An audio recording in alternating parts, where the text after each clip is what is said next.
I was CEO of FTX, and that means whatever happened, wherever it happened, I had a duty. I had a duty to all of our stakeholders, to our customers, our creditors. I had a duty to our employees, to our investors, and to the regulators in the world to do right by them, to make sure the right things happened at the company. And clearly, I didn't do a good job of that. Clearly, I made a lot of mistakes or things I would give anything to be able to do over again. I didn't ever try to commit fraud on anyone. I was excited about the prospects of FTX a month ago. I saw it as a thriving, growing business. I was shocked by what happened this month, and reconstructing it. Where there are things I wish I had done differently. Sam Bankman-Fried, much to the dismay of his attorneys, granted numerous interviews to both mainstream and alternative news outlets. 2 months after his multi-billion-dollar fraud was exposed in November, he was arrested in the Bahamas and extradited to the U.S. He now faces the possibility of spending the rest of his life behind bars. His trial is set to begin in October, so he is currently out on bail and staying at his parents' mansion in affluent California. Welcome back to Market Empire. Since we hear that internet speeds aren't incredible in federal prison, many experts speculated that he would spend his remaining 10 months of freedom playing as much League of Legends as possible. Nonetheless, it seems he had other plans. On January 12th, he published a lengthy blog post in which he took no responsibility and instead blamed Binance CEO CZ and the bankruptcy liquidation team. Was there commingling of funds? That's what it appears like. It appears like there's been a genuine commingling of the funds that are of FTX customers that were not supposed to be commingled with your separate firm. I didn't knowingly commingle funds. And again, one piece of this, you have the margin trading. You have customers borrowing from each other. Alameda is one of those. I was frankly surprised by how big Alameda's position was, which points to another failure of oversight on my part. And failure to appoint someone to be chiefly in charge of that. But I wasn't trying to commingle funds. Let me ask you this. The Wall Street Journal reported that Carolyn Ellison told Alameda staffers that Alameda used FTX client funds to cover loans that were being recalled because of the Luna-triggered credit crunch. Carolyn says that she, Sam, Gary were aware of this. How do you square that with what you originally said over Twitter, that this was an $8 billion accounting mistake? So I'll point to two things. And first of all, obviously, I don't know what anyone else is thinking here. I can only talk about it from what I know, from what I knew. And a lot of this is reconstructing it over the last month. I have limited access to data, but what it seems like happened is in the middle of the year, a lot of, most of the borrow lending desks in the space blew out or closed down. And it seems like Alameda had, margin positions opened with them, and that it likely moved a bunch of that over to FTX this year when they shut down. And that means, I think it was over collateralized positions. But positions that involve substantial size and substantial US dollar size on the borrow side.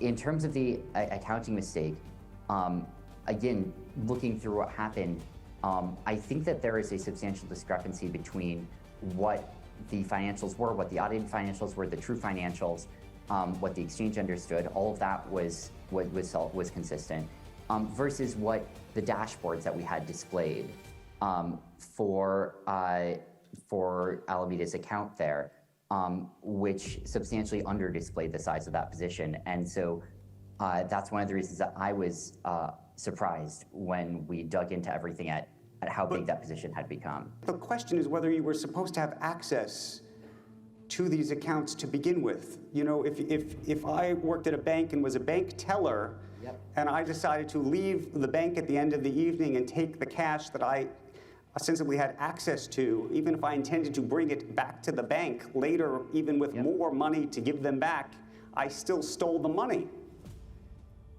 I mean, look, I wasn't running Alameda. I didn't know exactly what was going on. I didn't know the size of their position. A lot of these are things I've learned over the last month that I learned as I was sort of frantically digging into this on November 6th, November 7th, November 8th. Obviously that's a pretty big mistake on March. That's a pretty big oversight that I wasn't more aware. I think I was scared of, I was nervous because of the conflict of interest about being too involved. Obviously that shouldn't have meant that I didn't have real oversight, and it really shouldn't have meant that I failed to appoint anyone to be in charge of that oversight, that relationship.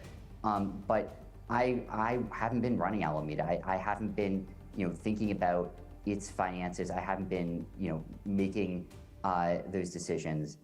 But as CEO of FTX, it was still my duty to make sure that someone was doing diligence. I was a large owner of it. That is true, and had a lot of exposure on that side. But so why wouldn't you have been focused on it if, in fact, that's actually where the profits were? Well, I don't know that that's where. I mean, I think Alameda had made trading profits over the last few years, but FTX had made profits as well. FTX had been a profitable, growing business. And that was more than a full-time job. I didn't have the bandwidth to run two companies at once. I didn't have the attention for it.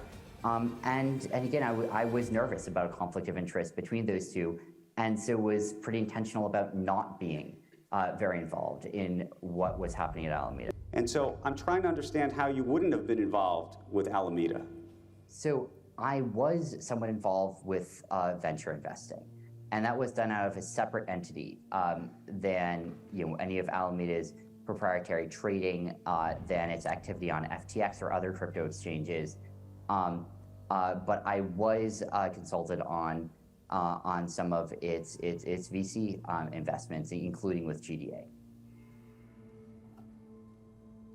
What are your lawyers telling you right now? Are they suggesting this is a good idea for you to be speaking?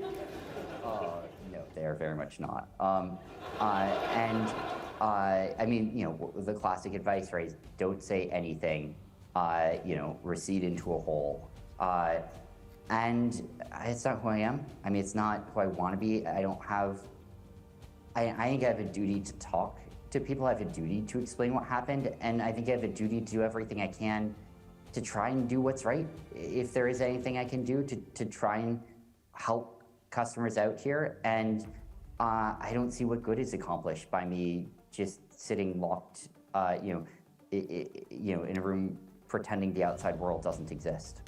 Can you just speak to the idea of this company that, at least from the public perspective, seemed like a regulated company or something that was very focused on compliance? You would go to Washington, you talk about compliance, you talk about trust.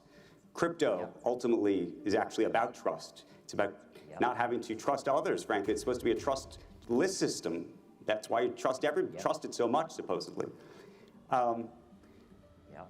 But it seems like when you read the stories, it sounds like a bunch of kids who were on Adderall having a sleepover party. I mean, look, I screwed up. Like,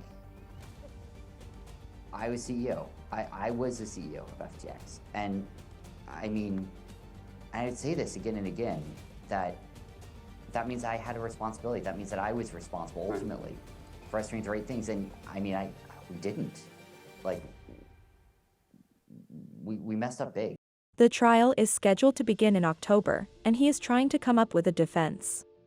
Tell me about your thoughts on Sam Bankman-Fried. What reaction do you give to his most recent blog post? Leave a comment with your ideas below, and we appreciate you tuning in to Market Empire. If you enjoyed this video, please give it a thumbs up, share it with your friends, and subscribe to the channel.